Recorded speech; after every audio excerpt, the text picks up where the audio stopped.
On ouvre une page politique à présent. C'est acté depuis lundi. Les élections départementales et régionales seront bien maintenues en juin, malgré un report d'une semaine.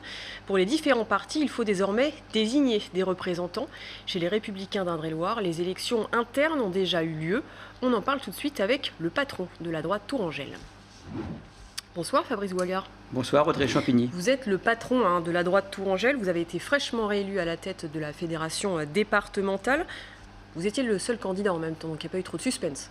Écoutez, il y a eu alors, effectivement, vous le dites, j'étais le seul candidat, mais permettez-moi, avant d'aborder les sujets, et notamment celui-ci dans le détail, j'aimerais penser à mes aînés, mes prédécesseurs, toutes celles et tous ceux qui ont pris ce poste en main en tant que président de la Fédération départementale des Républicains, avant l'UMP et avant le RPR. Et j'aimerais avoir une pensée pour eux parce que je pense qu'il y a un peu d'eux avec moi aujourd'hui et j'en suis très fier. On apprend toujours de ces aînés. On apprend toujours de ses aînés, de ses prédécesseurs, c'est clair. Dans un peu plus de 2 mois se déroulera le scrutin des départementales et des régionales. Il fallait donc choisir des candidats. On va les découvrir avec vous, ces candidats de la droite. Alors, Jérôme Tebaldi pour Tours, Claude Greff pour Amboise, Louis Toulet à Loches, Judicaël Osmond à Chinon et Philippe Briand à Saint-Cyr. Il y a des noms qu'on connaît, bien sûr, avec la vieille garde, Claude Greff, Philippe Briand, des plus jeunes aussi. Un petit mot sur Louis Toulet qu'on connaît peut-être un peu moins. Alors, Louis Toulet est le délégué de la 3e circonscription. Il a été élu brillamment. Effectivement, nous retrouvons Claude Greff. Nous retrouvons aussi Judicaël Osmond, qui a été élu délégué sur la 4e circonscription. Philippe Briand, et c'est un homme, vous le savez, avec qui je travaille depuis de nombreuses années. Je suis également son élu à Saint-Cyr-sur-Loire. J'ai beaucoup de plaisir à être à ses côtés. Claude Greff, qui a été ministre, il faut le rappeler aussi, bien et sûr, qui anime brillamment la 2e circonscription, et Jérôme Tebaldi, qui a remporté l'élection sur la 1re circonscription, là où il y avait 3 candidats, comme Judicaël Osmond sur la 4e, où il y avait 3 candidats. Il y a eu une bataille un petit peu ou pas sur quelques circos, où ça s'est fait quand même dans une bienveillance Écoutez, je pense qu'on avait veillé à ce que ça se fasse dans la sérénité la plus totale et la bienveillance également qui convient à ce type d'élection. Évidemment, tout a été fait de façon très transparente. Nous avons la chance, grâce au fait que nous ayons construit ça au plan national, de voter électroniquement. Donc tout cela s'est bien déroulé. L'ensemble de celles et ceux qui étaient appelés à pouvoir le faire l'ont fait à travers les boîtes électroniques, smartphones, tablettes, etc., y compris nos aînés. Parce que tout à l'heure, je vous parlais des aînés, mais effectivement, dans un parti politique, nous avons tous les âges de représenter. Et nous avons les jeunes, effectivement, les moins jeunes et ceux qui nous ont accompagnés auparavant. Et tout cela s'est déroulé grâce au fait que nous avions une assistance hotline nationale et locale.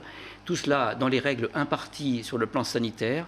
Et je peux vous dire que la Fédération d'Indre-et-Loire a participé à hauteur de 66% contre 61% au national. Ce qui veut dire que nous avions, je pense, bien construit les choses. Et je remercie le secrétaire départemental qui est Mathieu Lemarié, qui a beaucoup œuvré pour faire en sorte que ces élections soient pour chacune et chacun œuvre et de sérénité. Il y a à peu près 850 adhérents. Effectivement, nous avons près de 1300 adhérents dans le département. Et la liste électorale était composée d'environ 850 personnes qui, elles, étaient à jour de cotisation, parce que les règles sont les règles, ce sont les statuts nationaux. Alors, au niveau des régionales, pas de surprise, on connaît déjà le candidat, c'est Nicolas Forissier. Selon vous, est-ce que c'est la bonne décision de maintenir ces élections? Vous me parliez du vote électronique. Justement, est-ce que ce ne serait pas une solution, justement, pour faire plaisir à tout le monde?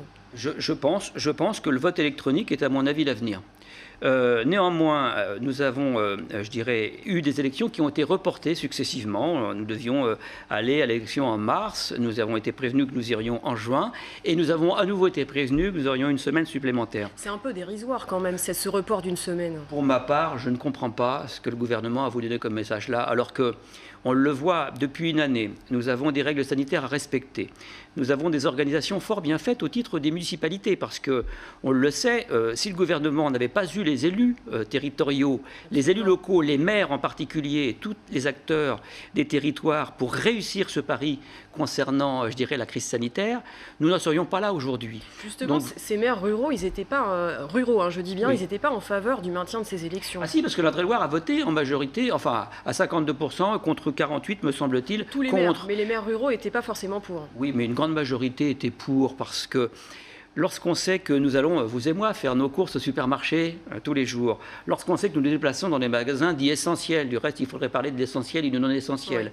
Néanmoins, je pense qu'on est en mesure, en mairie, dans toutes les mairies de France et en particulier en Touraine, d'organiser ces élections dans le degré sanitaire requis. Donc pour vous, il fallait les maintenir. maintenir. Pour moi, il fallait les maintenir. La démocratie, je dirais, est importante. Il y a de nombreux pays dans le monde qui ont assuré pendant la crise, notamment l'Allemagne, les Pays-Bas, les États-Unis et bien d'autres. Mais peut-être qu'il y aura moins de gens qui viendront voter quand Écoutez, même, parce qu'ils auront peur. Oui, mais je pense qu'il faut être rassurant. Sur cet aspect-là, nous avons la mesure qui convient. Nous avions eu une expérience en 2020, pardon.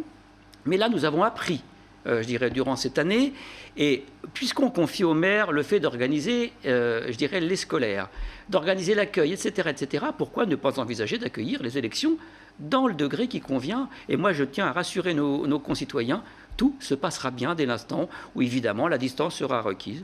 Le port du masque, évidemment, le gel avec le gel hydroalcoolique, etc., etc. Mais à mon avis, tout ira bien. Et puis, en plus, nous avançons avec la vaccination. Donc là, il n'y a pas de difficulté.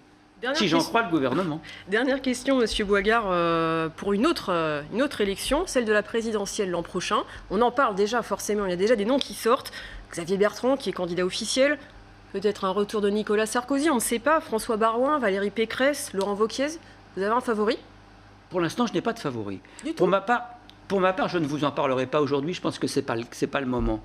Le moment aujourd'hui, c'est de se concentrer notamment sur les élections qui viennent, les échéances dont vous venez de parler, régionales, départementales, inscrites dans cette union de droite et du centre qui pour nous est important, me semble-t-il, et faire en sorte de rassembler autour de nos idées et de nos valeurs.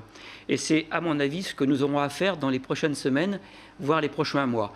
Ensuite, après, vous me parlez de présidentielle, il y aura effectivement cette étape-là et les étapes législatives qui viendront ensuite, mais je pense que nous aurons l'occasion de revenir vous voir et de pouvoir en parler à ce sujet.